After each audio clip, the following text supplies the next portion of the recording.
students, my name is Jasveer Kaur. Today I am here to present topic theory of demand.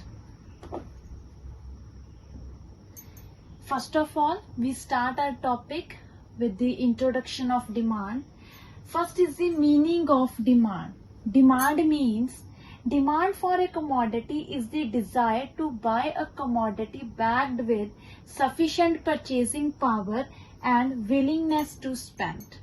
Demand means your desire, your wish to purchase any commodity. For example, you want to purchase LED, you want to purchase car. जब आपकी इच्छा होती है, आपकी Dzire होती है कि आप किसी कमोडिटी को परचेज करना चाहते हो. It may be your eating item, जो आपका कोई व्हीकल भी हो सकता है, मे बी आपका अदर कोई भी प्रोडक्ट हो सकता है. Backed with sufficient purchasing power, जिस चीज को आप परचेज करना चाहते हो, आप बाय करना चाहते हो, उसके लिए आपके पास क्या है, परचेजिंग पावर है. If I want to purchase car, it means मेरे पास सफिशिएंट परचेजिंग पावर है, मेरे हैंड में मनी है, मैं उस कार को अफोर्ड कर सकती हूँ. अगर मैं कोई घर परचेज करना चाहती हूँ, I want to purchase new house, तो मेरी सफिशिएंट परचेजिंग पावर है, मेरे पास क्या है, मनी है टू परचेज दैट. मान लो मैं मोबाइल फोन परचेज करना चाहती हूँ, तो मेरे पास अगर मनी है, then I can purchase that amount of product. And willingness to spend, whatever I want to purchase any product, मेरी विलिंगनेस है कि मैं उसके ऊपर अपना एक्सपेंडिचर क्या करना चाहती हूँ, इनकर करना चाहती हूँ. This is called demand. Next है हमारा व्हाट इज क्वांटिटी डिमांडेड. अभी हमने किया है what is demand. Demand means आपकी विलिंगनेस जो होती है किसी चीज को परचेज करने की और उसके ऊपर एक्सपेंडिचर को इनकर करने की. क्वांटिटी डिमांडेड मीन्स जब आप एक स्पेसिफाइड क्वांटिटी को परचेज करते हो. फॉर एग्जाम्पल, मैं मार्केट में गई, वहां से मैंने पेस्ट्रीज को परचेज किया, मैंने आइसक्रीम्स को परचेज किया, मैंने 2 पेस्ट्रीज को परचेज किया, 2 कप ऑफ मैंने आइसक्रीम को परचेज किया. मीन्स टोटल मैंने कितने प्रोडक्ट्स को परचेज किया, 4 यूनिट्स को परचेज किया. This is my quantity demanded. Quantity demanded refers to a specific quantity to be purchased against a specific price of the commodity. जो specific quantity as a consumer I am purchasing, as a consumer कोई भी purchase कर रहे हैं, और उसके लिए वो क्या कर रहा है, स्पेसिफिक प्राइस पे कर रहा है. मान लो अगर मैं आइसक्रीम के 2 कप परचेज कर रही हूँ, 1 कप प्राइस इज 1 रुपीज, तो मैंने हर एक कप के लिए क्या किया है, 1 रुपी पे किया है. 2 कप्स के लिए मैंने 2 रुपीज क्या किए हैं, पे किए हैं. तो जब आप एक पर्टिकुलर प्राइस को पे करती हो to purchase any quantity of a commodity, that is called quantity demanded. कि आपने कितनी क्वांटिटी को क्या किया है, परचेज किया है. नेक्स्ट है demand schedule. Demand schedule is a table showing different quantities of a commodity. मान लो अगर मैं आइसक्रीम को एज एग्जाम्पल ले रही हूं, तो डिफरेंट प्राइसेस के ऊपर मैं इस पर्टिकुलर प्रोडक्ट को कितना परचेज करूंगी. अगर 1 रुपए का उसका प्राइस है, then how many units I will purchase. मान लो मैं 4 यूनिट्स उसकी परचेज कर रही हूँ. अगर उसका प्राइस इंक्रीज होके 1 से 2 हो गया, तो due to increase in price हो सकता है मैं डिमांड थोड़ी क्या कर दूं, अपनी कम कर दूं. तो स्केड्यूल आपका क्या कहता है, हम एक टेबल की फॉर्म में क्या करते हैं, शो करते हैं कि मैंने कितने प्राइस के ऊपर एक पर्टिकुलर प्रोडक्ट की क्वांटिटी को परचेज किया है. Different prices of a ice cream, तो मैंने डिफरेंट कितनी क्वांटिटीज को क्या किया है, परचेज किया है. That is called demand schedule. To be purchased at different prices of that commodity. Only एक ही commodity को हम कंसीडर कर रहे हैं. मैं आइसक्रीम को जहाँ पे कंसीडर कर रही हूँ, आप किसी भी प्रोडक्ट को कंसीडर कर सकते हैं। तो जब मेरे आइसक्रीम के कप के प्राइसेस चेंज होते चले गए तो मेरी क्वांटिटी में क्या चेंज आएगा? I will see that is called demand schedule. There are two types of demand schedule. One is your individual demand and second one is your market demand. Individual demand means it refers to demand schedule of an individual buyer. जब हम सिर्फ एक individual buyer को study करते हो, as a person सिर्फ मैं अपनी डिमांड फॉर द आइसक्रीम क्या कर रही हूँ? स्टडी कर रही हूँ। जब आप सिर्फ एक बायर की डिमांड को स्टडी कर रहे हो for the commodity in the market, that is called individual demand. Like example is shown on your screen. This is the price of commodity X. You can write ice cream, you can write pastry, you can write car, any product you can write here. So different prices of this particular product are given here and quantities of that product are also given. तो जब मेरी commodity X का price 1 rupees था, उस time पे मैंने कितनी units को परचेज किया? 4 यूनिट आई वॉज परचेजिंग. जब उसका प्राइस 2 हो गया तब मेरी डिमांड कितनी हो गई? 3 हो गई. Because all you know in the layman language there is a negative और inverse relation between demand and price.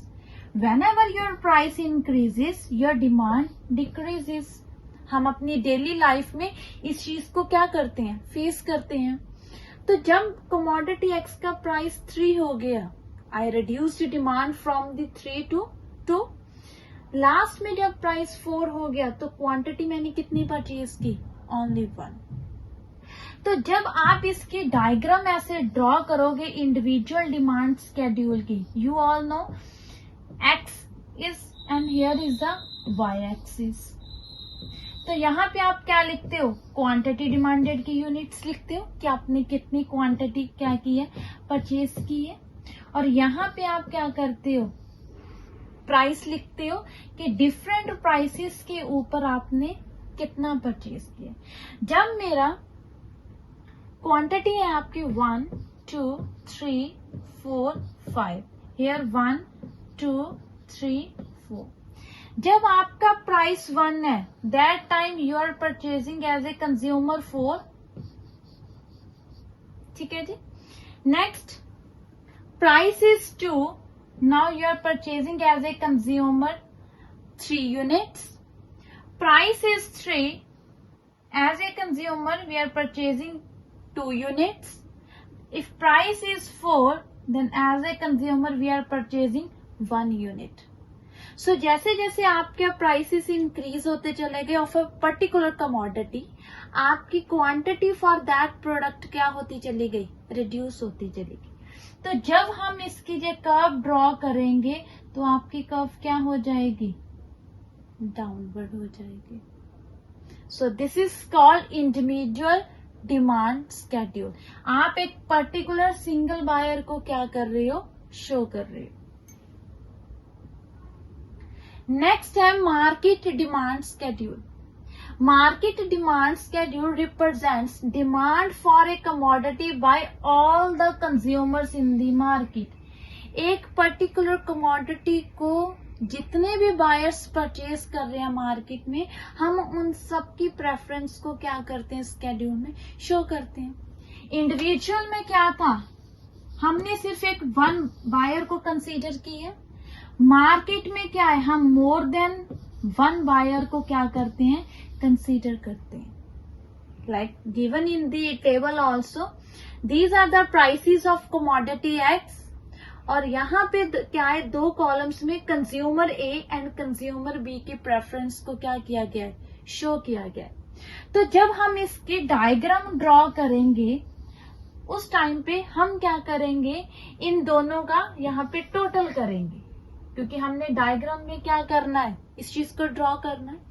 4 + 9 means commodity x की जो डिमांड है at the price of 1, total कितनी है? 9 है, क्योंकि उसको 2 बायर्स क्या कर रहे हैं? परचेज कर रहे हैं. 9 यूनिट्स क्या हो रही है? मार्केट में सेल हो रही है. At the price 2, now total demand is 7. At the price 3, total demand is 5. At the demand 4, total demand is 3. तो जब हम इसको अपने डायग्राम में ड्रॉ करेंगे, this is the axis, this is the Y axis, quantity demanded is here and price of product is here. तो हम अपनी डिमांड डायग्राम में इस टोटल को शो करेंगे. तो आपकी जो डायग्राम बनेंगी that will also be downward because price and demand having the negative और इनवर्स रिलेशनशिप.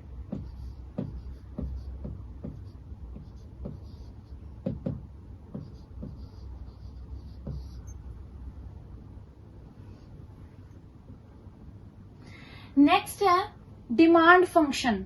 जब हम किसी भी कमोडिटी की डिमांड को कंसीडर करते हैं, चाहे हम एक पर्टिकुलर बायर को देख रहे हैं, चाहे हम 2 बायर्स को देख रहे हैं, तो जब हम इन पर्सन्स की डिमांड को स्टडी करते हैं, उस टाइम पे हम किन चीजों का ध्यान रखते हैं? It shows the functional relationship between demand for a good and factors affecting that demand. बहुत से ऐसे फैक्टर्स होते हैं जो हमारे किसी पर्टिकुलर कमोडिटी की डिमांड को क्या करते हैं? इम्पैक्ट करते हैं. This is the function of the demand. Price of the commodity, जब आप मार्केट में एज ए कस्टमर और कंज्यूमर प्रोडक्ट परचेज करने जाते हो, सबसे पहले हम क्या देखते हैं? प्राइस टैग चेक करते हैं. Is it affordable for me और not? So price of that particular commodity. If I want to purchase car, सबसे पहले मैं प्राइस चेक करूंगी उस पर्टिकुलर ब्रांड और कंपनी का कि जी कितने प्राइस के ऊपर कार को सेल कर रही है. Price of related good. Related good means जिस प्रोडक्ट को मैं परचेज करना चाहती हूँ, क्या उस प्रोडक्ट का कोई सब्स्टिट्यूट है?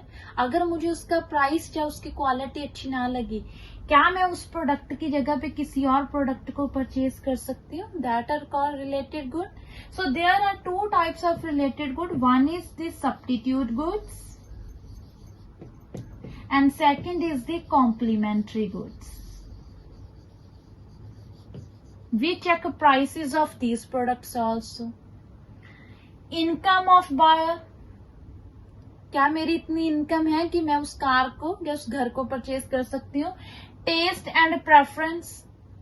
जब आप किसी प्रोडक्ट की डिमांड करते हो, उसको परचेज करते हो, आपका taste and preference also matter there. Expectations regarding prices in the future.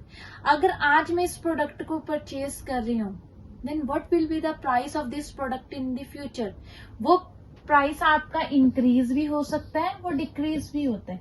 कई बार हमें लगता है कि आज प्राइसेस एट प्रेजेंट हाई हैं उसके, इन फ्यूचर जाके after 6 month 2 month according to season या अकॉर्डिंग टू एनी सिचुएशन इसके प्राइसेस डिक्रीज हो सकते हैं. तो फिर हम क्या करते हैं?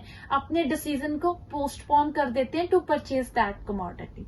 तो ई means expectations about the prices कि फ्यूचर में वो इंक्रीज हो जाएंगे या वो डिक्रीज हो जाएंगे.